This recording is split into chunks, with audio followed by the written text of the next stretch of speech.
প্রতি বৃহস্পতিবারে কেন জানি না আমার এত টেনশন হয়, আসলে আমি আদৌ ভোরবেলা উঠতে পারবো কিনা। এখন না মাঝে মাঝে কি হয়েছে, ওই 5টায় আর উঠতে পারি না, 5:30 এরকম হয়ে আমি যায়। অন্যদিন ভুল করলেও না বৃহস্পতিবারে ঠিক মনে রাখি, মানে বারবার ঘুমটা ভেঙে যায় আর ঘড়িটা দেখি যে কটা বাজলো, আমি আদৌ উঠতে পারবো জানো কিনা। তো, রাতে 1টার সময় একবার উঠে দেখছিলাম কটা বাজে, আবার দেখছিলাম 4টের সময়। অ্যালার্ম দেওয়া থাকে, তাও কেন জানি না মনের ভিতর এরকম চলতে থাকে। তোমরা তো জানোই প্রতি বৃহস্পতিবার এলেই আমি উঠোন লেপি, আর যখন গোবর থাকে না তখন ছড়া দিই। আর আমাদের উঠোনটা বেশ খানিকটা বড়, কিন্তু এই রিসেন্ট একটু ছোট হয়ে গেছে, যেহেতু আমার যা দেখেছো সামনে ঘর করেছে, মানে ওনাদের সরকারির ঘর এসছে, তার জন্য ঘরটা ঠিক করছে। আর এটা কোনো মতো পার্মানেন্টলি না, এমনি আর কি ছোট করে একটা ঘর করে নিয়েছে থাকার জন্য।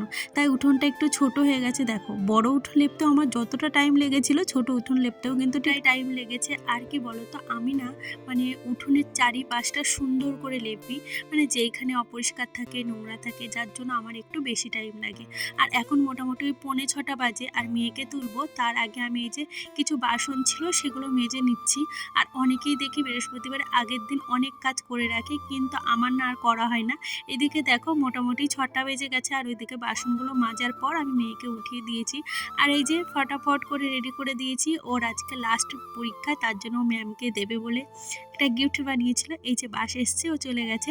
আর এখন মোটামুটি 7টা যখন চলে যায় তখন আবার আমার কাজ শুরু হয়। আমাদের বাড়ি এঁচোড় আনলে আমার বরই রান্না করে, আর আমার বর পুরো কেটে বেছে সব কিছু গুছিয়ে নেয়। আজকে বৃহস্পতিবার ও রান্নাটা করছিল বলে আমার অনেকটা হেল্প হয়েছে। আর ও না একটা তরকারি রান্না করেছিল, পরে কিন্তু আমি আর একটা তরকারি রান্না করেছিলাম। আর আমি প্রতিদিনই ভাবি সকাল সকাল পুজো দেবো, কিন্তু সকাল সকাল আর হয়ে ওঠে না। কি বলতো, আমার ওই 1 ঘন্টা টাইম মেয়ের পেছনে চলে যায়, না হলে হয়তো পারতাম। আর যদিও তাড়াহুড়োর ভিতর পুজো দিই, তাহলে সেটা মন দিয়ে দিতে পারি না। মানে পুজো দিতে অন্তত আধ ঘন্টা তো লাগেই বলো, আর তাড়াতাড়ি কি করা যায়। তার জন্য আমি ভাবি রান্না বাড়া করে কমপ্লিট করে একেবারে নিশ্চিন্ত মনে পুজো দেবো। আর এদিকে দেখো, লাউ শাক রান্না করেছিলাম আমি, আর বেগুন পোড়া করেছিলাম। তোমাদের সাথে আজকে আর রান্নার ভিডিও শেয়ার করিনি, খুব তাড়াতাড়ি ছিলাম। এদিকে দেখলাম কিছুটা দুধ কেটে গেছে, তাই ভাবলাম একে না চিনি দিয়ে ভাজা করে না, মানে মাখার মতো তৈরি করে, তাই ভেবেছি মেয়েকে দেবো। আমার মেয়ে না ওটা ভীষণ ভালো খায়।